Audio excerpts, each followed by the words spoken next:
A gathering of the EU 27, and perhaps surprisingly for a Brussels summit, they took just minutes to agree guidelines for the forthcoming Brexit talks with Britain. The British government wants to negotiate a trade agreement at the same time as dealing with issues such as the future of EU citizens in the UK and how much it has to pay Brussels to meet its existing commitments. The man who drafted the guidelines says those so-called parallel talks can't happen. Before negotiating our future relations with the UK, we must first achieve sufficient progress on citizens' rights, finances and the border issue in Ireland. It is too early to speculate on when this might happen.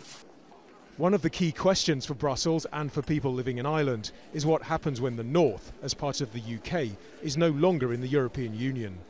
We do not want to see a situation like we had before, where customs posts had to be militarised and brought with it sectarian violence and all of that.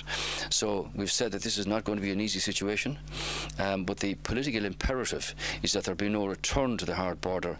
For the EU's top officials, the priority is clearly defending the interests of what they call the EU 27. But while they say they're not out to punish Britain for leaving, they're also stressing that they're united like rarely before as they prepare for the Brexit negotiations. The negotiations proper will begin after the 8th of June, that is, after the elections in the United Kingdom. The negotiations will be difficult, and it will even be difficult to retain the unity which we were able to construct today. But we will do our utmost to retain that unity. That unity is important for the European Union of the 27, but is also equally important for the UK. This week, Britain's Prime Minister Theresa May suggested the EU 27 were ganging up on London, prompting German Chancellor Angela Merkel to warn that Britain had illusions about the talks. It's a feeling shared by many here. Il y aura forcément un prix et un coût. There will obviously be a cost and a price for the UK.